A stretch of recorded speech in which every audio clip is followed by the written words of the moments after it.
You walk into a room you have never been in a city you have never visited, and the floor drops out of the moment.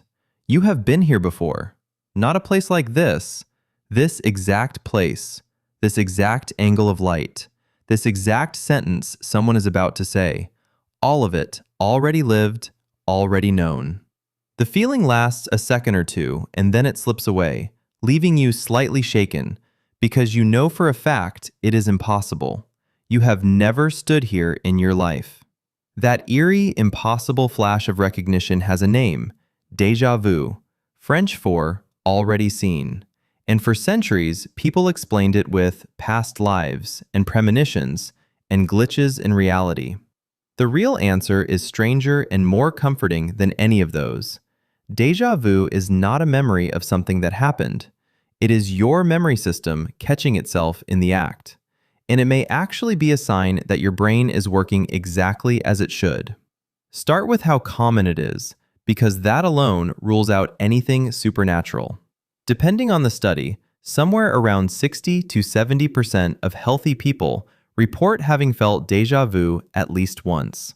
It is not rare, and it is not a symptom of anything wrong with you. There is even a pattern to who gets it most. Young adults report it far more often than older people, and it slowly fades as you age, which is a strange clue we will come back to, because whatever déjà vu is, it seems to be tangled up with a memory system at its sharpest. To understand what is happening, you have to know a quiet truth about how memory actually works. Remembering is not like replaying a video. Your brain does not store a perfect recording and press play. It stores fragments, shapes, layouts, the gist of things. And when you recognize something, two separate processes fire. One is recollection, the rich, detailed memory with a source attached. I know this cafe. I came here with my sister in March. We sat by that window. The other is bare familiarity, a raw signal that just says known without any of the story. Usually, the two travel together. You feel that something is familiar, and a half second later, your brain supplies the where and the when. Déjà vu is what it feels like when the familiarity fires and the recollection never arrives. The alarm bell of known goes off at full volume, but the file it is pointing to is missing. Your brain is screaming, "This is familiar," and cannot for the life of it tell you why. So where does the false familiarity come from?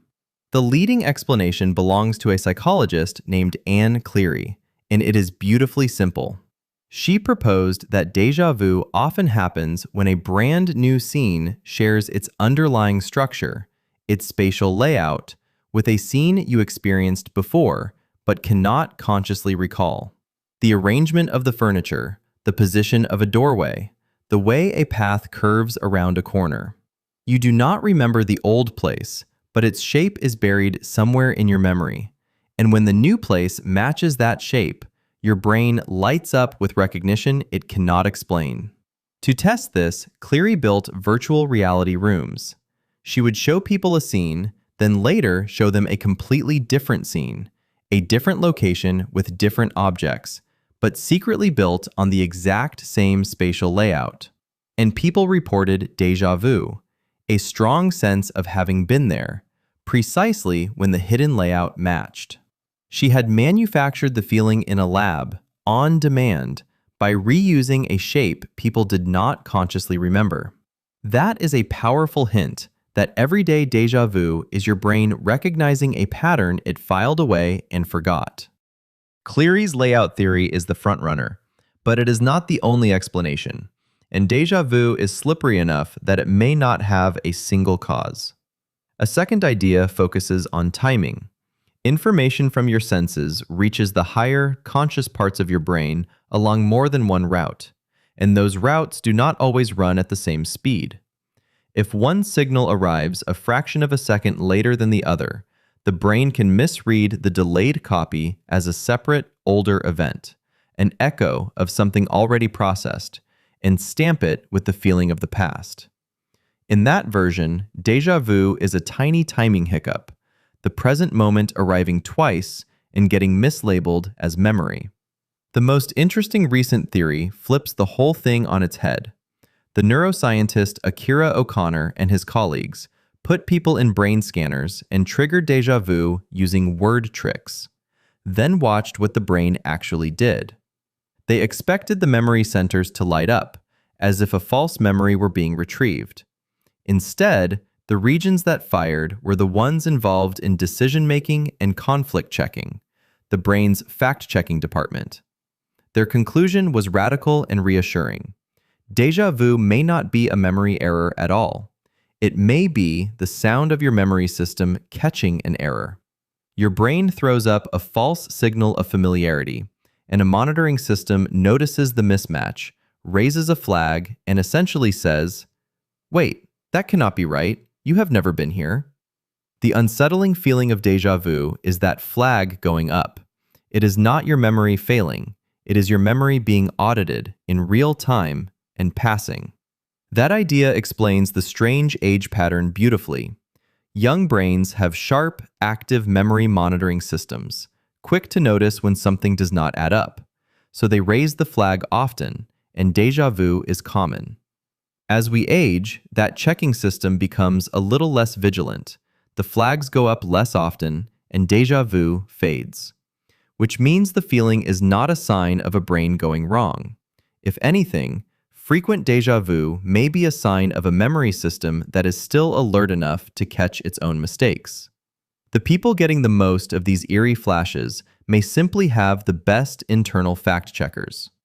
There is a mirror image version of all this that makes the point even clearer. It is called Jamais vu, never seen, and it is the opposite experience. A word you have written 10,000 times, or a face you know perfectly well, suddenly drains of all familiarity and feels utterly alien, as if you are seeing it for the first time. Stare at the word door long enough, and it stops looking like a real word.